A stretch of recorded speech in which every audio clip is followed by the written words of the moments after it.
Tension ಇರುತ್ತೆ.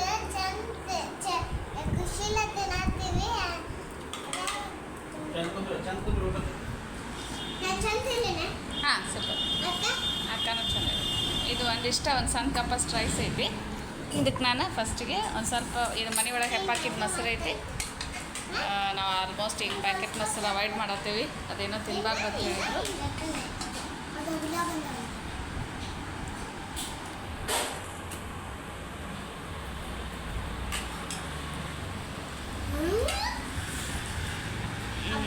ಸ್ವಲ್ಪ ಉಪ್ಪು ಹಾಕ್ಕೊಳಾಕ್ತೇನೆ.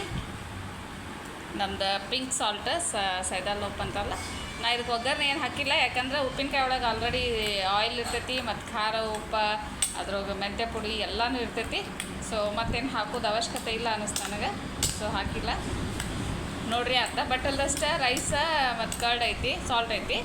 ಇನ್ನು ಅರ್ಧದಷ್ಟೇ ನಾನು ಸಲಾಡ್ ಆ್ಯಡ್ ಮಾಡ್ತೇನೆ. ಹಿಂಗೆ ಮಾಡೋದ್ರಿಂದ ನಮಗೆ ಮಿಕ್ಸಪ್ ಆಗಿ ಎಲ್ಲ ರುಚಿನೂ ಆಗ್ತೈತಿ, ಇದೂ ಆಗ್ತೈತಿ. ಸ್ವಲ್ಪ ಅನ್ನ ತಿಂದು ಸ್ಯಾಟಿಸ್ಫ್ಯಾಕ್ಷನ್ ಇರ್ತೈತಿ. ಯಾಕಂದರೆ ನಾವು ಅಲ್ಲಿ ರಾತ್ರಿ ಫಂಕ್ಷನ್ಗೆ ಹೊಂಟೇವಲ್ಲ, ಅಲ್ಲೊಂದು ಸ್ವಲ್ಪ ಊಟ ಲೇಟ್ ಆಗ್ಬೋದು ಮತ್ತು ಇದಾಗಂಗಿಲ್ಲಲ್ಲ. ಬೇಕಂದ್ರೆ ನೀವು ಇದ್ರೊಳಗೆ ಮತ್ತು ಬೀಟ್ರೂಟು, ಕೆಲವೊಬ್ರು ಇದ್ರೊಳಗೆ ಫ್ರೂಟು ಹಾಕ್ತಾರೆ, ಮ್ಯಾಂಗೋ ಎಲ್ಲ. ಹಾಗೂ ಟ್ರೈ ಮಾಡಿರಿ, ಚಲೋ ಇರ್ತೈತಿ. ನನಗೆ ಇದಿಷ್ಟ ಆಗ್ತೈತಿ. ಹಸಿಮೆಣ್ಸಿಕಾಯಿ ಹಾಗೆಲ್ಲನೂ ಹಾಕೋಬೋದು, ಬಟ್ ನಮ್ಮದು ಉಪ್ಪಿನಕಾಯಿ ಫುಲ್ ಖಾರ ಇರ್ತೈತಿ. ಅದಕ್ಕೆ ನಾ ಏನು ಹಾಕಿಲ್ಲ. ಇವನ್ನೆಲ್ಲ ಹಾಕಿ ಚಲೋದಂಗೆ ಮಿಕ್ಸ್ ಮಾಡಿರಿ.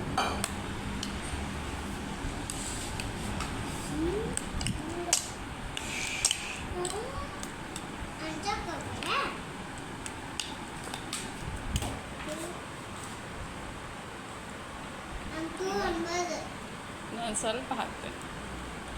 ಸ್ವಲ್ಪ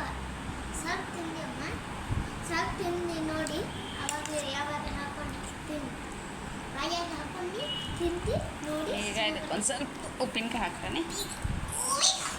ಪ್ಯೂರ್ ಆಂಧ್ರ ಸ್ಟೈಲ್ ಉಪ್ಪಿನಕಾಯಿ ಇದೆ, ಮ್ಯಾಂಗೋದ. ನೋಡ್ರಿ ಇದ್ರೊಳಗೆಲ್ಲ ಸಾಸಿವೆ ಎಣ್ಣೆ ಎಲ್ಲ ಐತಿ. ಆಮೇಲೆ ಇದು ಮನೆ ಒಳಗೆ ಮಾಡಿದ್ದೆ, ಇಲ್ಲಿ ಆಂಧ್ರದವ್ರ ಕಡೆನೂ ಮಾಡಿಸಿದ್ದೆ. ಸೊ ಇದಿಷ್ಟು ಹಾಕಿದರೆ ಸಾಕು, ಇನ್ನೇನು ಬೇಕಾಗಿಲ್ಲ. ಇದು ಪಿಕಲ್ದು ಇವು ಪೀಸ್ ಭಾಳ ದೊಡ್ಡ ಇರ್ತಾವೆ, ಇಷ್ಟೊಂದು ತಿನ್ನೋಕ್ಕಾಗಲ್ಲ. ಸ್ವಲ್ಪ ಚಟ ಅಷ್ಟು ಹಚ್ಕೊತೀನಿ. ಅಪ್ಪ ಇದು ಒಳ್ಳೆ ಇದ್ರದ್ದು ಟೇಸ್ಟ್ ಆಗ್ತೈತಿ, ಮಸ್ತ್ ಇರ್ತೈತಿ. ನಾವು ಡಯಟ್ ಮಾಡ್ತೀವಂದ್ರೆ ನಮ್ಮ ರೆಗ್ಯುಲರ್ ಫುಡ್ ಒಳಗೆ ಸ್ವಲ್ಪ ಆಲ್ಟ್ರೇಷನ್ ಇರಬೇಕು, ಭಾಳ ಚೇಂಜ್ ಮಾಡೋಕ್ಕಾಗಲ್ಲ. ಈಗ ನಾವು ಪನ್ನೀರ್ ಅದು ರೆಗ್ಯುಲರ್ ತಿನ್ನೋಂಗಿಲ್ಲ, ಅವ್ನು ತಿನ್ನೋಕ್ಕಾಗಲ್ಲ, ಸೋಯಾ ತಿನ್ನೋಕ್ಕಾಗಲ್ಲ. ಹಂಗೆ ಸಡನ್ನಾಗಿ ಆಮೇಲೆ ಈ ಬ್ರೋಕೋಲಿ ಅಂಥವೆಲ್ಲ ತಿನ್ನೋಕ್ಕಾಗಲ್ಲ. ರೆಗ್ಯುಲರಾಗಿ ನಾವು ಏನು ತಿಂತೇವಲ್ಲ ಅದು ತಿಂದ್ರೆ ಸಾಕು.